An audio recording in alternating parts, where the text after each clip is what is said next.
Hey everybody, I'm Greg Soul, and this is Why Am I, a podcast where I talk to interesting people and try and trace a path to where they find themselves today. So my guest this go around is Bryan Sobolewski. I'll come right out and say it. Dude was a jewel thief who committed over 20 robberies. While he's not that person anymore, we explore what can push you to this point, and if you want to see who might do the same in his circumstances, maybe you should just look in the mirror. I mean, we all say that's not me, but if things line up just right, who's to say it couldn't be you? Interesting little food for thought there. Anyway, I hope you enjoy this chat with Bryan. Bryan, thanks for coming on the Why Am I podcast today. Hey, thanks for having me. I appreciate it. Yeah, brother. This was a long one in the making. I sent you a message, because I'm trying to hunt down people all the time, and I can't always find their information, man. And I ended up hitting you on LinkedIn 2.5, 3 years ago, something like that. And you, wow, was it that long ago, man? It was that long ago. It was. No, I got an email. Oh no, it wasn't that. I got an email because once the Louvre heist happened, CNN reached out to me. They were going to fly me to New York to do one of their shows. The New York Times reached out to me, and some little tiny Minnesota news station that didn't have a mid-morning show wanted to have me on, right around this time. None of them actually had me on, but people will reach out to me, and they reached out to me on LinkedIn. The New York Times reached out to me on LinkedIn, and that's when I ended up seeing your message, because who the hell's on LinkedIn anymore, man? Anyone ever actually use that? People trying to sell other people's stuff. Yeah. Yeah. Okay. So I never go on there unless I'm prompted to by a message, because I know that's some people use that. So I'm glad I did, because I'm glad to be here. Yeah, for sure, man. Yeah, so it's a long time in the coming, or a long time in the making, I should say. So I like to start these things by essentially just saying, I tend to run into a lot of people in my life, and one of the quickest tricks I've found to really make a connection with somebody and really figure out who they are is to ask them my one magical question. And for you, Bryan, it is, who are you? Oof. Oh my God. Do you have any idea how many thousands of dollars in therapy that I've gone through to try to answer that very question? And it's a great question, because for me, I did not lead or live a normal life. I am in no way, shape, or form what you would call normal. So most of my life has been sort of swimming and trying to go up to normal people, and because they fascinate me. Normal, regular people fascinate me. Not everybody robs jewelry stores with their father and brother, but it started long before that. My family was not a normal family. It was divorce in the early 80s, which was still taboo back then. So we're a divorced family. My mother was a raging alcoholic. My dad was never around. So I don't know normal.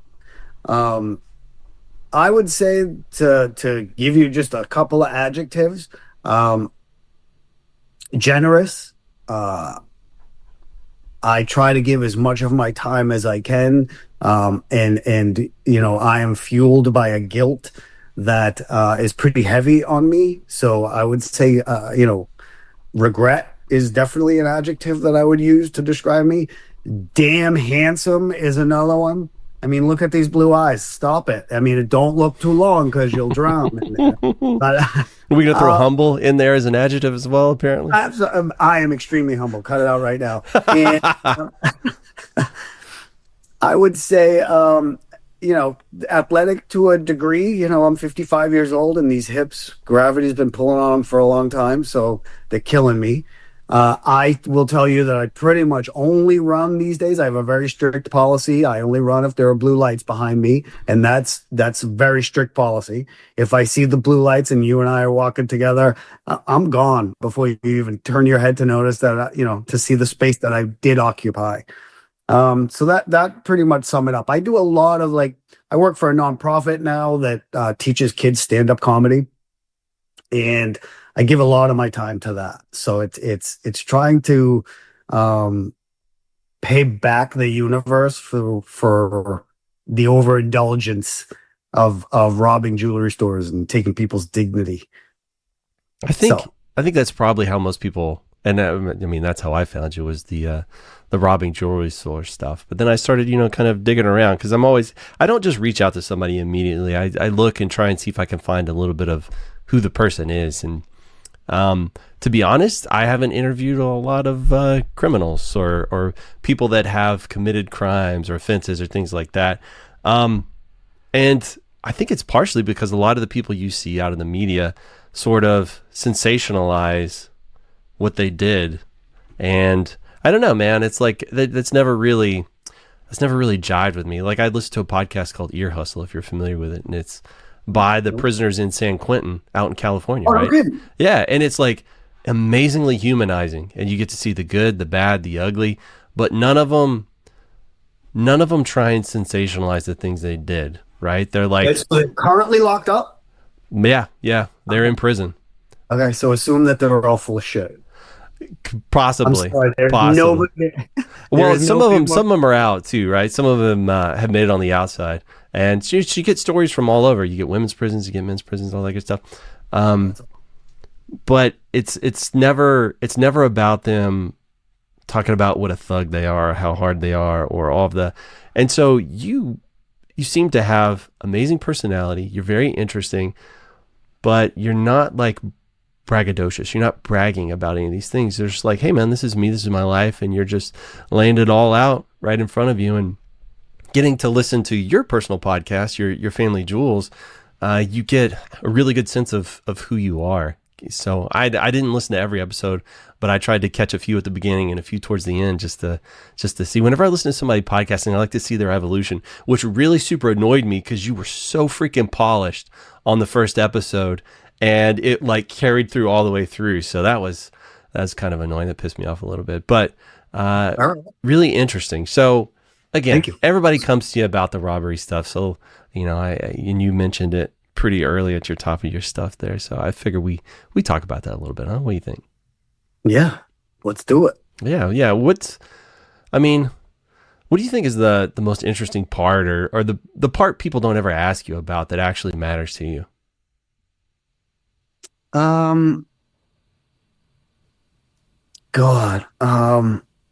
People, there isn't anything that people don't ask me about. People, and especially because so much of where I tell my story and where I've become polished, if I agree with you on that, because I'm a terrible self-critic, is because I've been telling this story to high schools for a very long time. So when I wrote Family Jewels, the book, which is on Amazon now, if you're interested in reading that, I like the podcast better because the podcast allowed me to actually record calls with my dad. So it wasn't just me in the podcast telling you my side of the 22 robberies that we did, the stores that we did. My dad actually is on the podcast giving you his opinion, and it's just amazing to hear his perspective, where right now I'm full of regret and trying to do my best to, if Catholicism is right and I understand in front of my maker, I want to have, at least something in here's the good stuff he did file, to contrast the bad stuff he did file. But my dad would do it again. I think up until my dad's death, if I had called him with a flawless way to rob an armored car, he would do it. And there was a 23rd robbery in New York that my dad pulled after prison, which, wow, to me, after him doing 12 years, just the idea of me even jaywalking, where I would potentially garner the interest of a police officer even looking at me, I don't like it. So it's a better explanation or exploration of the story than I think the book is. But talking in front of kids is where they instantly know if you're full of it. Instant. If you're not genuine, if you're not humble in some respects, then instantly they're going to be like, nah, I don't trust that dude. And how long after your dad got out of prison did he do his last job there? They did it probably, I would say 10 years after they got out. That's wild, man. That's crazy. They ended up stealing gold coins from somebody. It was some jeweler helped them set it up. When I was married, I was at a Thanksgiving party that my ex-wife had, just a regular Thanksgiving, but one of their neighbors came over because he was by himself. And he owned a jewelry store. And after he heard my story, he pulled me aside and he said, if you were ever interested in doing that again, let me know. Because he wanted to get, the insurance and, half of, because that's what we typically did. We typically went after somebody and we knew that person would probably claim on their insurance everything that had been robbed. This is why these guys pay huge insurance for these huge insurance policies just to cover them going around and trying to sell their product. So once we went after these guys, it was crazy to see post prison, people were still interested in doing it. It's not hard to find people that are willing to commit crimes. Is probably my whole point in that. Yeah, what's interesting because recidivism is a real thing, right? Like you get out and then you reoffend or whatever. But I was thinking, man, you were going to say like 6 months, maybe a year tops.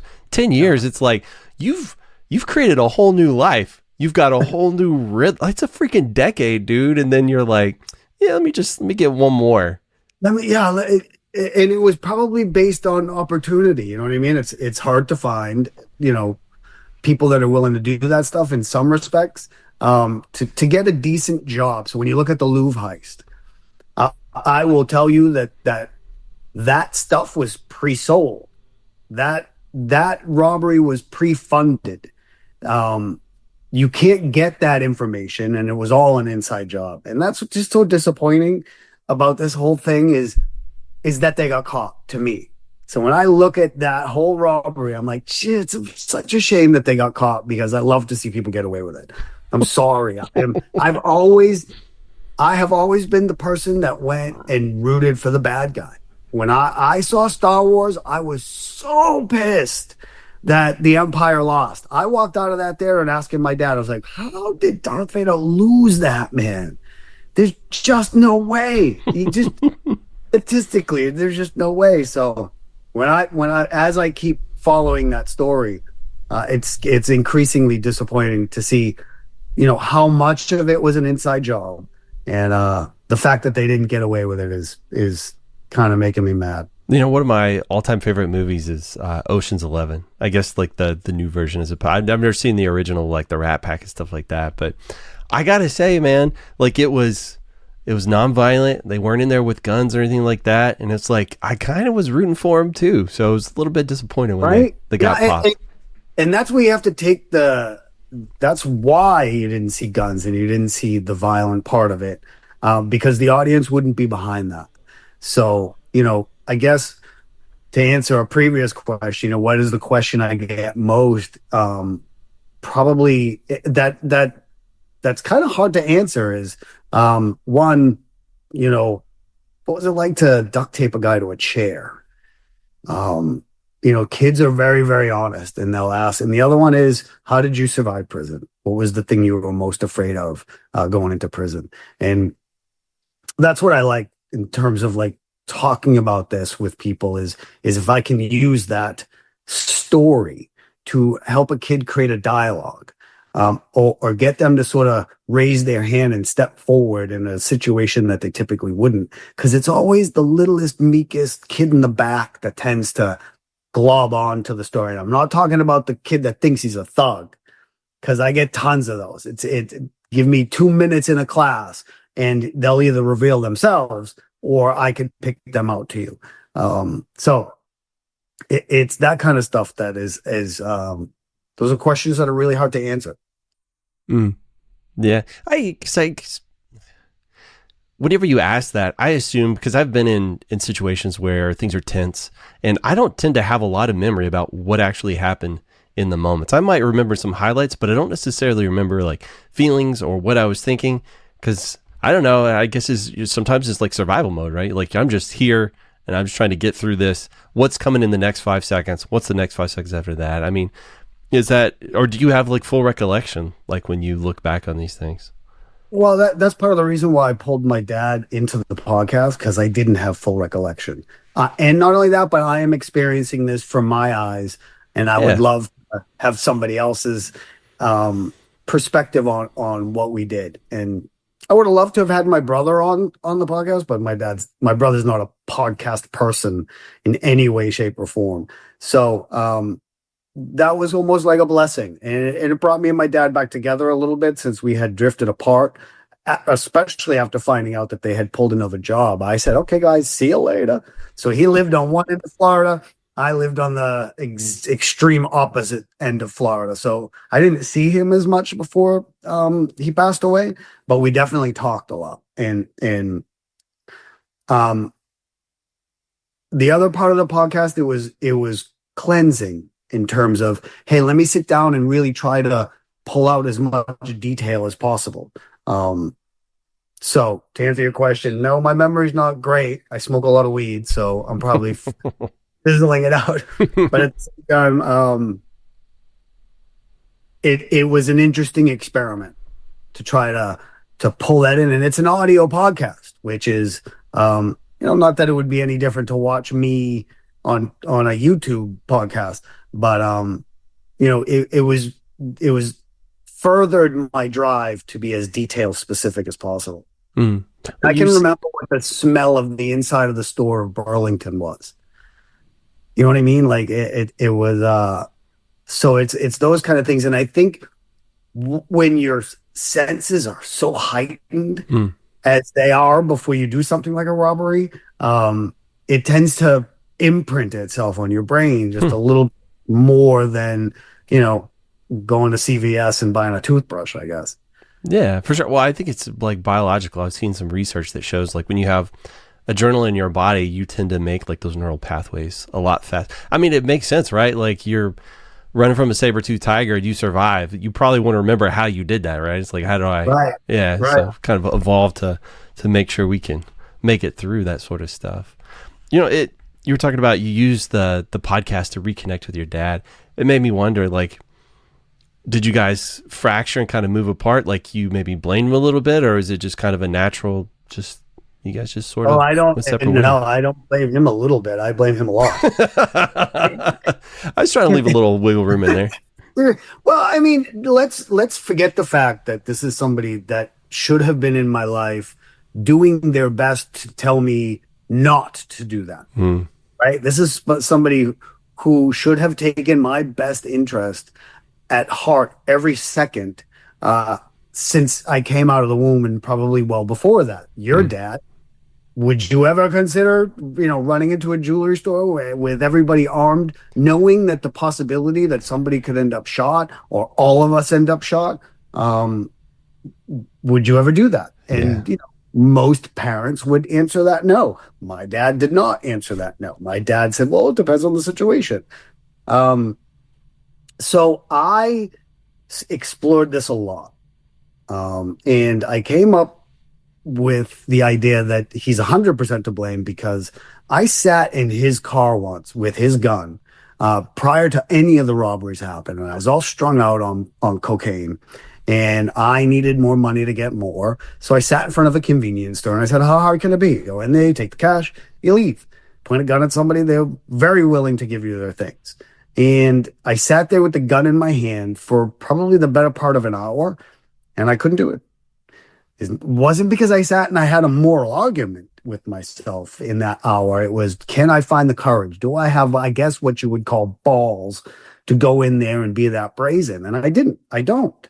And I never would have done it on my own prior to my dad's influence and assuring me that we would be okay. So much of our planning around these robberies was me and my brother sitting and looking at my dad, both feeling like, well, it's my dad. He's not going to ever put me in danger. And hey, how are we going to avoid and how can we plan for, any potential catastrophe happening?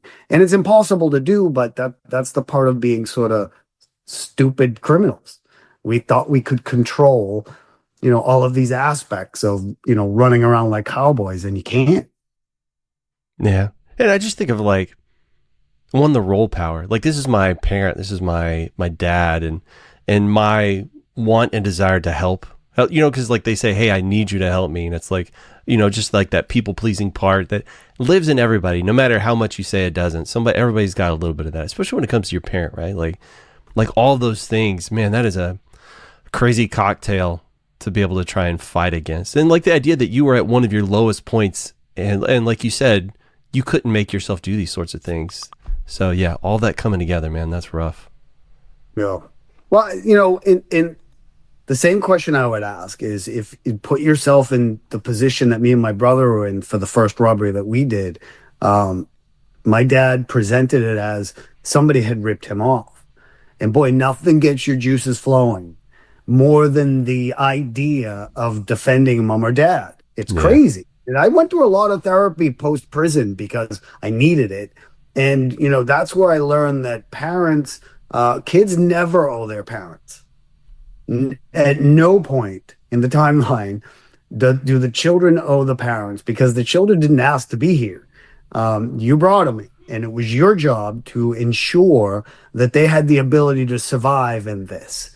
And I would bet most kids would say yes to helping their parent out if they were presented with the same list of circumstances me and my brother were. Yeah. I mean, sometimes people will look around and say, how could somebody do that? Well, it's like, who are the people that would be susceptible to this kind of thing? Well, it's like, sometimes it's like, look in the mirror.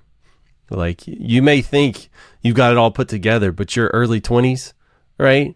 Your brain is still like that prefrontal cortex still isn't solidified, so it's, At 55, it isn't. That's what I'm saying. It's like you're in it. I mean, it's a weird spot, like those early 20s. Now that I'm in my 40s, I look back and I'm like, man, look at all these babies. Like they are children. These infants walking around. It's like, it's so crazy to think that, oh, these people are adults. I'm doing air quotes for people who listen. Like they're adults now. It's like, man, hell no, they are not. Like it's insane. You right now, if you're over 30, you can sit down right now and think of 10, 20, 25-year-old you hate. Yeah, it's not. And I'll tell you, I think for me, and between 25 and 30 is where you start to change ideologically. You know what I mean? You have a lot of physical challenges going on in adolescence and then even in your early 20s. But then at 25 to 30 is when you're like, okay, I think I'm a Democrat. Okay, I think I like, saving the world, or where you really start to adopt or reject the deep held beliefs of your parents, right? Most people end up trying to go opposite because they like to be rebellious. But I think I changed more in that time than at any other point in my life. And then as a 30-year-old, you get to hear that pop if you're lucky. And that pop is your head coming out of your ass. And then, there's a ton of 40-year-olds that I'd love to sit and hang out with, because again, you sort of hopefully shed a lot of that bullshit in your 20s. But no, there's not a lot of 20-year-olds that I could sit and have a conversation with. Yeah, it's just it's different, and it's not their fault. It's just, you got to get a little mud on the tire, right? You gotta get some miles on you before you start thinking. But I think 25 to 30 is when, yeah, man, that's when the shift really started to happen in my head. And I think my early to mid 30s, a ton really started happening. Like I feel like I started becoming myself, like in my 30s, really figuring out who I was. And you know what? Like I am changing still really fast, even in my early 40s, but it's not because it just magically is coming. I'm working on it, right? Like I'm putting in a little effort there. You have to. You can't just be. Brother, you're saying you have to. How many people do you know that aren't, though? I don't know many at all. This is why I hate humanity. What is it? The world would be such a great place if it wasn't for all the people in it. Is right? Yeah, Bill Burr's like 85% of us got to go. 85% if we're gonna make it. Oh man, yeah. I don't know. I was like, I've kind of narrowed things down to kind of like a core belief in myself, and that's to like take care of your neighbor. Like, don't let anything get in front of that, right? It could be your neighbor, could be your kids, could be anybody in your life. But like, as long as you're trying to take care of the people around you, then, usually you're going to go, I think, the right direction. And just don't let anything get in the way of that. Whether it's politics, whether it's religion, take care of the people around you, Right. And it's the simplest form of or message of religion, right? Do unto others as you would have done to yourself. That's kind of the rule that I live by. I think that's pretty solid, unless you're the kind of person that's going to, ask your kids to go rob jewelry stores with you. Right? I can't wait to do that with my stepkids. I'm doing it right now. Do everything once for the experience, man. Well, you know what? The very first thing you described yourself as is not normal, and that's a pretty loaded word for me. I like to, when I say normal, I mean average. Is that what you mean? Like what the average human is like? Yeah, like people that resolve conflicts with hugs.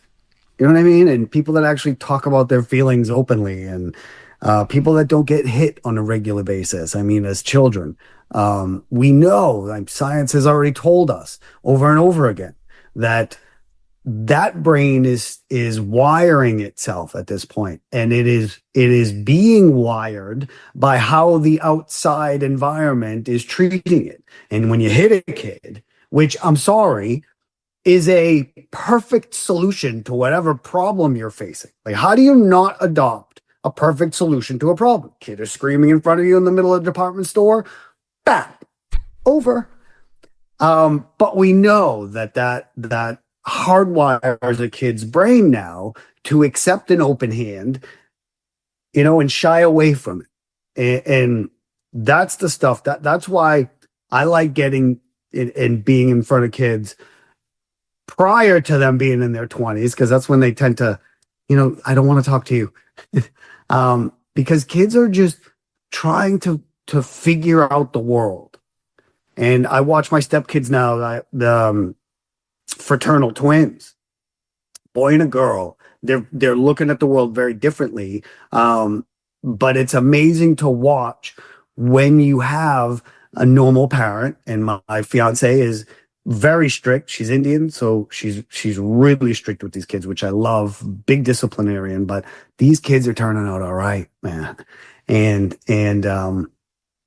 so yeah, I do not consider myself normal, because when I watch them, when I watch how they interact, when I watch that Smitha, my fiance, always has their best interest in mind at every single second, is just not a place that my parents ever came from, parenting wise. I grew up in a generation, partially because my family was dysfunctional, where children shouldn't be seen or heard. Just get away from me. And, my grandmother, my Polish grandmother, my mother's mother, was mean, man. She was joyless, and she believed in hitting.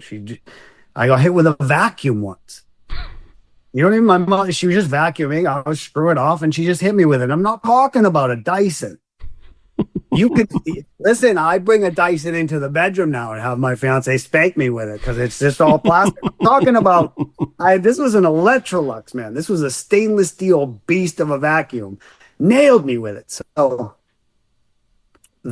for me, if I got a vasectomy at 35, because I was like, there's no way the Sobolewski line is going to be. I'm not bringing any more in. This is it. So I am the last Sobolewski. Everybody else is gone now. So the lack of normalcy will end with me, I hope. But no, it was never a normal childhood. It was never a normal upbringing in any way, shape, or form. Do you remember having friends that had a quote unquote normal childhood? Yeah. When I went over to my friend's house, I was like, what is going on here? You guys are sitting down for supper and nobody is bleeding. Like in my house, nobody slept until everybody was pissed. That's how you knew you can go to bed. If you're like, hey, I'm kind of happy. No, this isn't it. It was, I would go to my friend's house all the time. And I'll tell you, the saddest part was me sitting there, and you're screwed when you're wishing that your friend's mother was your mother. Like, I like that woman. That woman's all right. You know what? She doesn't do the same things that are happening. And then it's, then you start to feel more and more and more hidden. Like I have to hide what happens at my house and Mm. just, kind of be here and play along with whatever you people are doing. But yeah, it's that nature versus nurture argument. Yeah, it's tough. I mean, humans were very malleable. I think I read something that like 50% of who you are comes from your genetics. And while I believe that's true, I think you could still absolutely shape and mold somebody, especially through some crazy circumstances. I mean, I can't pretend that our childhoods are identical, but yeah, I was very much shaped by a lot of the stuff that happened to me as a kid. And it's so funny because we all develop coping mechanisms, right? And so people will say, "Man, I love it how you're always making jokes about everything." Well, it's like, well, you're constantly diffusing situations. You get used to doing stuff like, you know what I mean? So it's like, it's so funny how like I can look at the weird quirks I have, the things I do, and it's like, oh, it's because I was trying to survive. You know what I mean? It's like Right, so right. much of who we become comes through like I like to say it's like when Da Vinci was making like the statue of David, he wasn't doing it with like gentle touches. It was a hammer and chisel making this marble statue, right? So it's like we're defined by these tough things that happen to us in life. Yeah, I wonder how many previous models there were. Like how many did he have to make before? Because I can imagine chiseling around the penis. Oh shit, hey, muffin. Because they didn't have Yeah, super glue back then, man. So they got to do that's the something. David I want, man. Is the one that he did, prior to is like the one that that's not. I'm gonna try again. Yeah, good times. Oh my gosh. Well, how do you feel like being around your fiance and like the watching her parent and I mean co-parenting at this point? Like, how do you feel like that's changed you? Do you feel like it's like softened you? It's like you've adjusted to it? I'm soft anyway, man. Yeah. This is God. I was leaving Texas prior to meeting her, and this is how the universe works, man. It certainly is how the universe works for me. Mm. I was leaving Texas. I was gonna take off to North Carolina. I don't have a family. Well, everybody's gone at this point. So I've always tried to use that as, hey, what would a person that in my situation do with that opportunity? Because I don't have roots in any particular place, it has allowed me to live in a bunch of different areas. And Texas was, I left Texas from Florida, and I was leaving a bad business situation to come over here. And I was like, everyone that I told I was moving to Texas in Florida was like, Texas? Uh, I had one friend who was like, that's the reddest state in the union. I was like, well, how bad can it be? There's still people. So I moved here and spent a little over 2 years before I was like, this isn't really working out. I can't get a decent slice of pizza down here. I can't find a black and white cookie. I hadn't dated. I dated maybe one or two women while I was here and just didn't click. So I was like, there's nothing really here. I didn't love the landscape. There's no mountains. You guys have amazingly high overpasses with some decent elevation, but it didn't compare to some of the other places that I lived, like Aspen. I lived in Aspen for 7 years and loved it. So I was leaving and into the gym one Sunday at 9 a.m. comes this beautiful Indian woman, and I instantly fell. And I knew as soon as she walked in the door and the way that my heart just, I don't know, just sank when I saw her. I was like, that's it, universe. I knew you were going to do that to me. So I kept extending my lease a couple of months just to see, all right, is this Mm. really what it's going to be? And yeah, it's amazing. And like I said, she has two kids. Dad wasn't around the first 10 years, but he's making a decent effort, kind of coming in now, trying to spend time with his kids. And I never ever discount the idea of my presence in their lives, right? And I have two choices. I can be somebody that they look up to. I can be somebody that just by a power of example helps, lead them to be good people. But she doesn't, my fiance doesn't need my help and has done an unbelievable job with these two kids. there's a big family, and the part of the reason why I got a vasectomy and said I'm not ever going to do this is because it takes a village, man. You need support. Parents need the support of their grandparents and as many people as possible. And the Indian culture is huge on family, and they have very high expectations of the kids. And I'm not saying any other race doesn't have that, but for some reason here, they want you to be a doctor or a lawyer, man. It's true. And that's I love both of those combinations. So I want my stepkids, one to be a lawyer and one to be a doctor, because it's always good to have a lawyer in your life.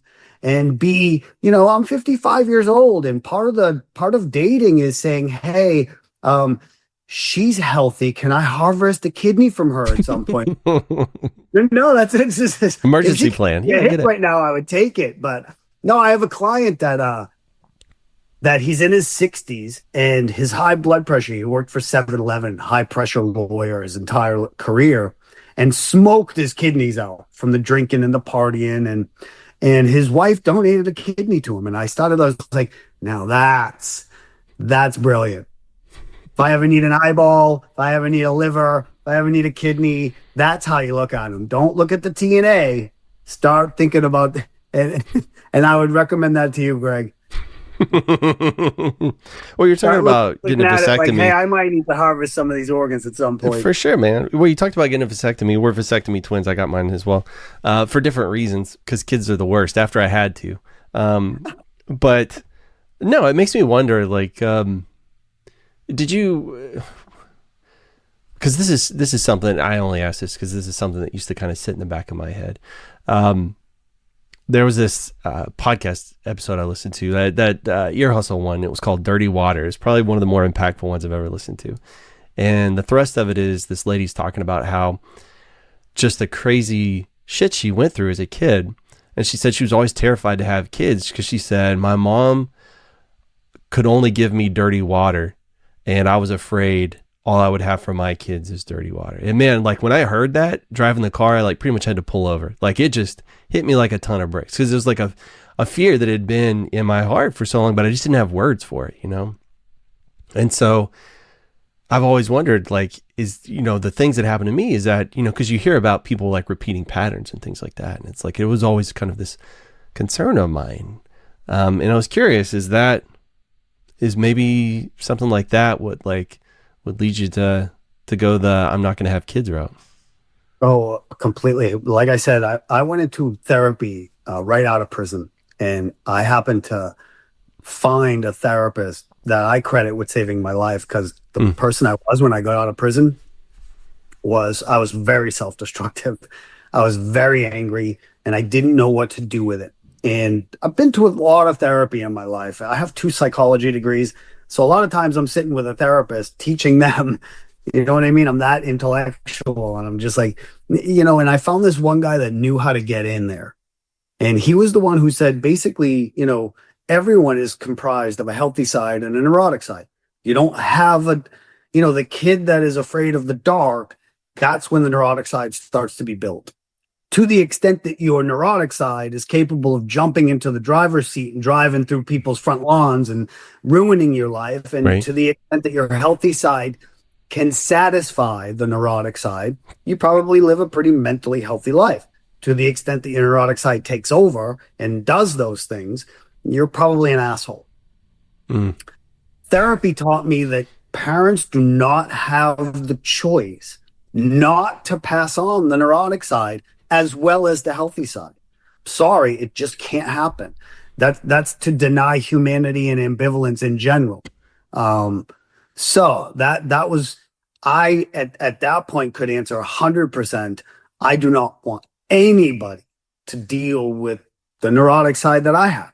And if there's no choice but for me to pass this on to somebody, even in a little bit, even a little percentage of it, not doing that to somebody.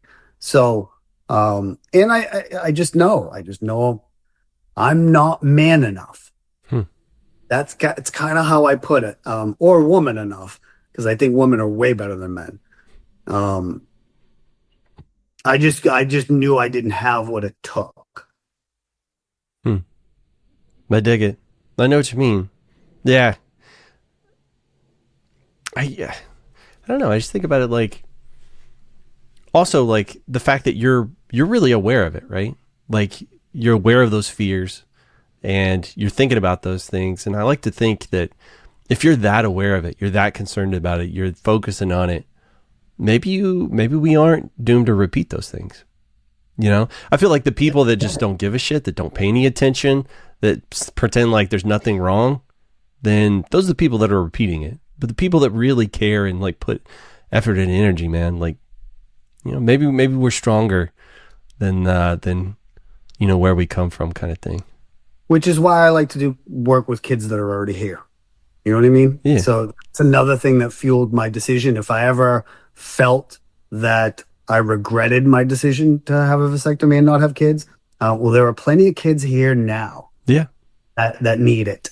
So that's the way that I look at it. I dig it, man. So do you feel like you were a very different person just before you went into prison versus when you came out? You feel like it changed you a lot? No, I was just as angry, just as I had started my associate's degree halfway through the robbery. So I was 20 when the robbery started. At about 23, I entered this associate's degree in psychology, and it was substance abuse counseling. Partially to find a reason to tell my dad, no, I can't be involved in a robbery today. I have school. You know what I mean? It was a way for me to get out of doing the robberies because we were still pulling 2, 3, and up to 5 a year.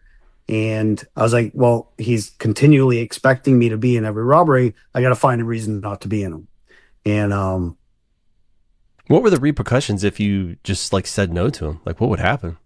I couldn't tell you. I mean, I there were some times that I used school very effectively to get out of them, but it was in school that, and I tell you, I'll say anybody with a psych degree did not go into psychology thinking they would become a therapist. They went into psychology because they were stone cold crazy and they wanted to figure out how to not be crazy or at least understand that. I read my abnormal psych textbook and I was like, yep, I got that.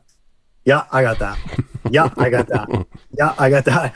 Until, my professor told me, pull your head out of your ass. That's called intern's disease. And we all read the DSM-5 the same way, like, I'm schizophrenic.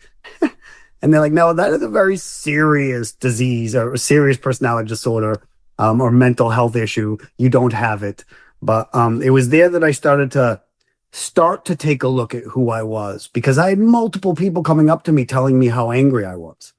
Multiple. And I had multiple situations in my life where my anger was just palpable. And if you look at my license picture the day I got out of prison, you can see it on my face. And it was this, it's like when you look at yourself and suddenly the real you materializes because you had shades over your eyes and you thought you were a different person.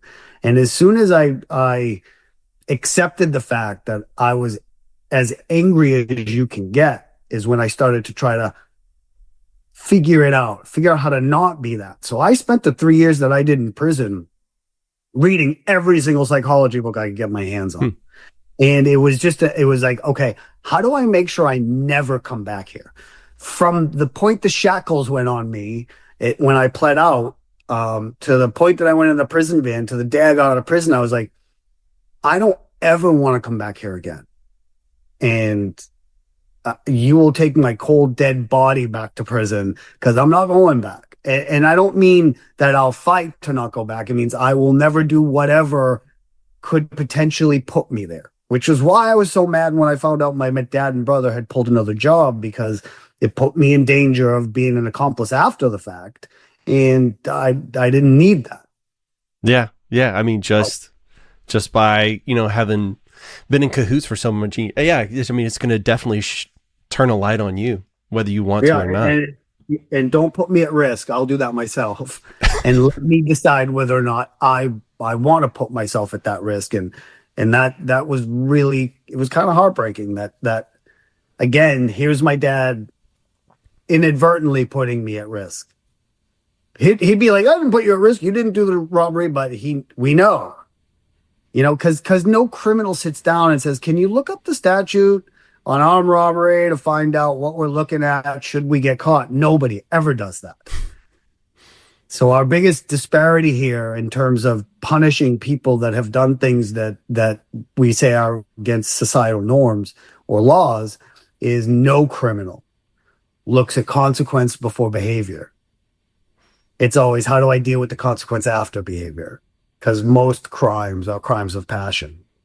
Yeah. I mean, that's why they say, like, the death penalty isn't like a deterrent, right? Like, no, and nothing. Listen, the sentencing guidelines for armed robbery, and I did 22 of them, was 3 years to life. So a judge has the discrepancy to do whatever he wants. He can give it any number away he wants based on the circumstances. Want you away because he doesn't think you're ever going to get it, he's going to give you the life. If he thinks, hey, let's just use this to straighten the ship a little bit and let him come out in 5 years. It gives the judge a lot of discrepancy to say, hey, I can take these things into account when I'm determining a sentence. But it also scares you to death because you hear that one of the judges would count his pigeons outside his window to figure out how many years he was going to hand somebody. Or you start seeing people get hit with numbers that just are insane. But it doesn't matter how insane the number is, that number has an end. And I'll tell you, the thing that was the scariest thing to learn while you're in prison is you should be thanking God that those walls exist, because there are some people that really, really, really need to be behind them. And it's scary to know that these people who are going in already screwed up in the head and don't see a problem with taking somebody's, right to safety away, that they're going to get out at some point. And I'm sorry but there's probably a very small fraction of the prison population that is like me. Now, I know they're out there and they're doing podcasts and they're out there talking the talk, but very few walk the walk. And that's why I said earlier that we don't know what the people behind the wall doing podcasts and saying what they're saying, if they're not full of shit, because so many people find Jesus behind that wall and then walk out on their first day, end up back in because they can't wait to do it again. So, and that's evil to me. That's like really understanding what somebody that doesn't get it and won't ever get it is like. I knew a guy that did 19 years for a home invasion, got out the very day that he got out, pulled another home invasion, and got another 19 years. But you know what? The people that he home invaded and terrorized, live with that for the rest of their lives. Yeah. So, I thank God for those walls. And at the same time, I think we got to do something with this population. These people can't walk out of prison with less opportunity than when they went in. And that's always been the hardest part of my sentences, not necessarily the prison time. It's the stigma that follows being an ex-con in this country. And it's also allowed me to do some cool stuff, man. I was on America's Most Wanted as a consultant, not a suspect. I was on, like I said, most people find me through the YouTube How Crime Works episode that I did on and they just want to know the business side of it. And then being on a reality show on Fox, man, it was okay. That's what my story has allowed me to do because, a normal person wouldn't have got that spot. But at the same time, when it comes time to fill out an application, I'm faced with a choice, man. Lie. And then, get fired for the fact that I presented myself as a liar from day one. Yeah. Or tell the truth and risk never hearing from you again. And that's tough. Yeah. There's been a couple of, you head to like jury selection or whatever. And you do that. And then people are facing felony charges. And man, that's always in the back of my head. I was like, if this kid, because it's always a kid, right? If this kid gets a felony, he's never going to be able to to really get like a normal job the rest of his life. He's going to be fighting and scrapping. And some of these kids walk in and they've got like kids, like they've got their own children. And it's like, how are they going to like make any, like, you know, it's so wild. Like once you get that felony on you, you're kind of toast, man. Agreed. And I have 4. Well, the joke I make now, it's like if you get a felony, the only job you're qualified for now is president, because that's the only thing that's hiring felons right now, man. Well, you know, politics is definitely open up to. But I think we're finally calling the kettle black. You know what I mean? These guys have been criminals forever. But no, like, we're surprised we stole this country from England. Yeah, well, I mean, yeah. Us and Australians, just a bunch of criminals, man. Yeah. But yeah, it always perplexes me how we put people in prison, and whenever they come out, we expect them to change. And I think there are a handful of people like yourself that have the capacity, they know what to do, and they walk that straight and narrow. But a lot of these people, they grow up in a certain situation. You know, they've essentially been honed to this thing, and it's the only thing they have and the only thing they know. So we put them in a box for a little bit, we let them out, and we expect them to magically do something different. You know, we're not changing these circumstances. Like, what are your thoughts on that, man? I'm always curious to. I've never talked to anybody on the podcast that's been to prison. I've done it in personal life, but just not on the pod. So I'm curious what your perspective is. It's miserable. It's a huge problem. We jail more people than any country in the world combined. So we love to send people to prison. And now that you have prisons privatized, meaning states aren't running them anymore, we're selling it to big corporations who get government subsidies if that prison's not full. So you got 200 jail cells and, you know, crime is down and those jail cells aren't full. Government still has to write a check to that company based on whether or not it is full. It's a huge business. And the fact that it has become a business means that we're not looking for the cure anymore. We're just looking to address a symptom, and that will always be a losing battle. The rate of recidivism has always been there. It's been astronomically high, and it always reflects the fact that nobody thinks of the consequences or the crazy huge numbers, or, you know, even look at Texas. They created capital murder, which is, you know, something that will most assuredly lead to the death penalty, because they think it'll prevent me from doing crimes or prevent people from acting a certain way. It never has. It will never prove effective in terms of deterring. It will never do that. We know that. We have piles and piles and piles of studies that say, no, it's never the case. But it's almost like, hey, I'm going to always try to plug the big hole while ignoring the fact that the floor is a sieve anyway. You know what I mean? It's the only thing that politicians can glob onto to say, hey, I'm trying to do something here, because everyone wants something done right away. What else do? You can't put a program. People are like, as soon as you mention program, that means money. And when that money is put towards people that are criminals as opposed to kindergartners, the answer is really easy. No one wants the money to go that way. It's always going to go towards the kids. And I agree with that in some respects, but I agree with the hard labor. I agree with, you're going to work your ass off. There shouldn't be a piece of paper on any highway right now, given the fact that we got 3 million people sitting on their ass in a prison cell right now. Work them. Seriously, I mean, there's so much of, you know, minimum security prison that you can't not work. You have to be doing something. But at the same time, you got to get this population doing something. So there's got to be a way to attach, here's something useful that you can do with this once you leave here. And you're going to do it the entire time you're here. And prison industry is huge, man. I mean, they have some of the prisons that I've been in, along with license plates, which is what everybody first thinks. Yeah. made optical.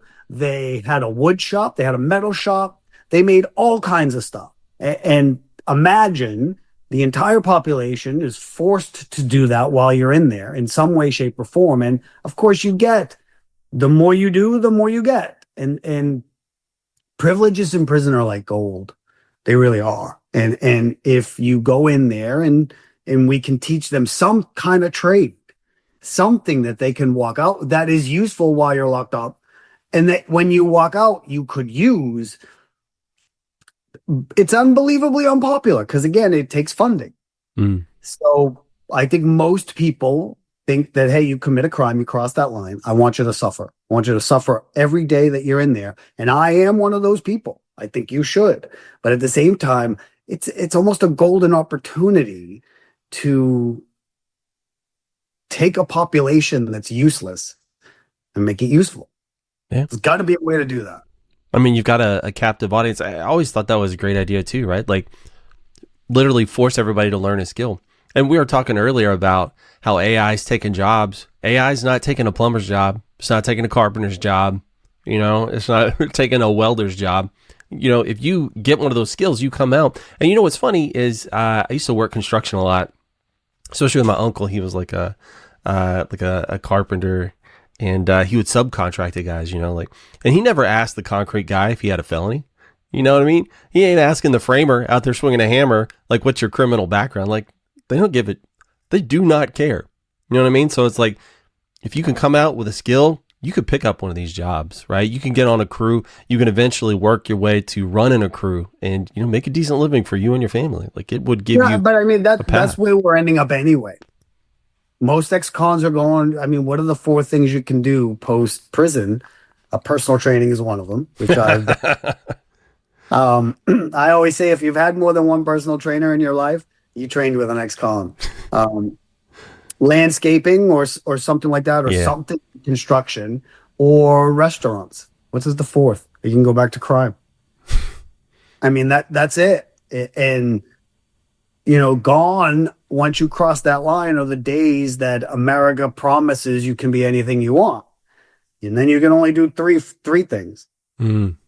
So I think in some respects, people are ending up in those professions anyway. I think it would be better to prepare them for those, to let them know, hey guys, you've crossed the line. Society is not going to be happy when you come out.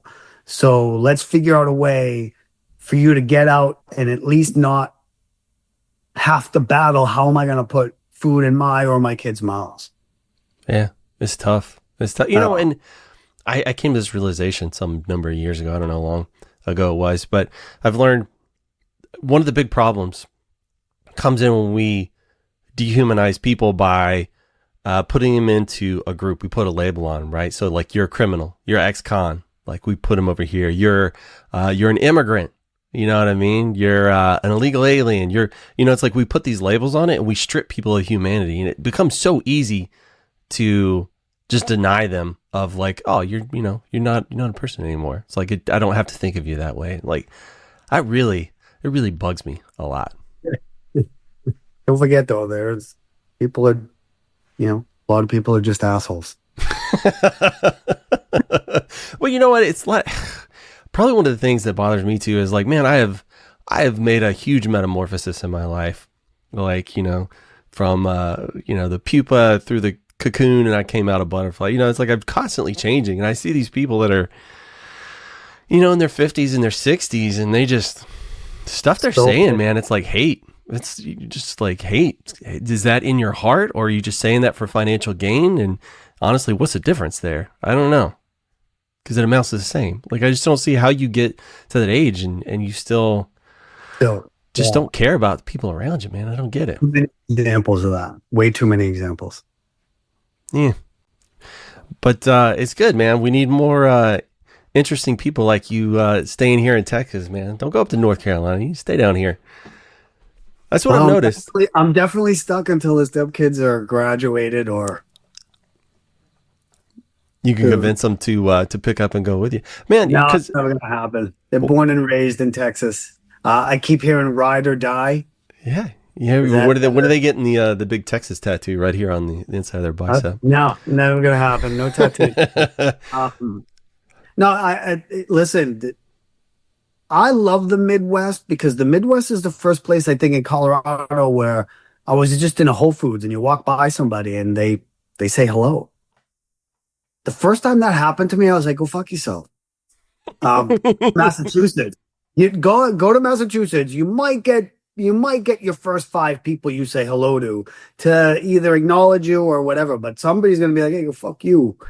That's just like, what do you want? Because we don't talk to each other up there. We don't want to talk to you. It's too cold to talk to you. I'm not getting involved in it. Paktakan Havadyad is because that whole accent is I'm trying to get as much of the word out as possible so you can understand that really all I want you to do is get the F out of my way. It's too cold. Yeah, and I love the Midwest. It's fantastic. I've never lived on the West Coast, but I hate the East Coast because that mentality persists.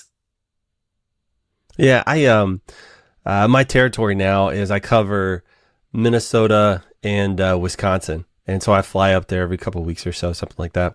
Man, I love the people up there. I love the vibe. Right. I'm gonna be honest. I haven't been up there in the middle of the winter yet, so I may entirely change my tune. But man, I like going up there. The people are just like really kind. The food surprisingly good. I don't know why I was expecting it to be. Hard to believe. I was expecting it to be a little bit lackluster, but everything's been really good so far, man. So I definitely know what you mean. Like the Midwest is pretty, but you know what? You could be a snowbird. You come back down to Texas in the winters. You can hang out down here. I don't got it like that. I guess you could always go to Florida. My original plan was to, when I trained in Nantucket for a little while, which is an island off the coast of Massachusetts, and that's where all the super, super rich go for 8 weeks in the summer. From there, they either go to Florida, California, or Colorado to go and ski. So I was just going to follow that population, very transient. They spend a quarter of the year in multiple places because they kind of got it like that. In Texas, believe it or not, it was a hub. It was one of those places that a lot of people ended up spending one of those blocks of times in. And I was just going to follow them for a while until I met my fiance. She really put the kibosh on everything, man. I know. It's the worst. All this. Just ruined all the fun. Well, she saw the eyes, man. You're right. She just fell into those blue pools. It happens. It happens to the best of us. I'll tell you what, man. It's been an absolute pleasure getting to talk to you, get to know you a little bit, getting to get a sense of who you are. So right here at the end, I like to give you the chance to promote some stuff. I'm going to promote a couple things. I'm going to say definitely listen to the podcast. It is super polished. Annoyingly so. It is really good information. I did like the bits where you brought in your dad. I thought that was really cool. Just something about like the sound of like the over the phone recording. I don't know, man. It drew me in. Like it was like I was getting to eavesdrop on like this fascinating conversation. Your dad's a real character for sure, man. But you've also got your YouTube. You've been in the Snake. All those good things. So I know people. I'm preemptive. I feel like you're going to be able to talk about yourself. People just always want to downplay. It always annoys me. It's like, you're awesome. You're here. Like, pump your stuff. So if you want people to interface with you, if you want them to connect with you, watch you on something, how would you have them do that? What does that look like? Well, you can always go to Bryan Sobolewski. That's my Insta, my Facebook, my TikTok. I'm not on Twitter. I just have never gotten or understood it. Or I just don't like the platform. So those 3 places. You can find me on YouTube. I have my own page there at Bryan Sobolewski. A lot of my comedy is there, and a lot of the stuff from. I think I have the full appearance for the America's Most Wanted spot that I did, and I have a lot of stuff from the Snake. The Snake is on Hulu right now. So if you wanted to watch the first 3 episodes, and then I was eliminated in the 3rd episode. It's a cool show. It's reality shows are like huge right now, and a lot of people are trying to come out with a different version of it. And this was a good one. I don't know if the Snake got renewed for a second season, but it was a lot of fun to do. They put a lot of thought into and hired psychologists to sort of come up with the whole game plan. And it was basically 16 people, all from really different walks of life. So there's a priest, there's a OnlyFans model, there's a guy that I thought was a magician that ends up being a makeup artist, two cops. So there was a patrol cop and there was a detective. And the detective goes pretty far in the show, but was somebody that, I didn't think I would get along with as much as I did. The patrol cop, I don't like patrol cops. I don't know. Law enforcement tends to attract people that enjoy imposing their will. And that's what I think that the issue is for. And I saw it in prison guards all the time. And for anybody that feels weak, that enters a position of power, my God, that's where power absolutely, destroys. You become a very dangerous person when you feel weak and somebody gives you a little bit of power. And unfortunately, that's what you end up seeing so much out there. And so I did not get along with the patrol cop. I did with the detective, more so than I thought I would. I really got along with the bull rider, which I didn't see happening either.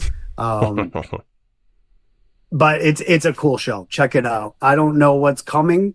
But I repeatedly called, when things like the Louvre heist happen. So I'm looking forward to whatever's next. All right, man. Well, I appreciate you again, and let me hit stop on all this stuff.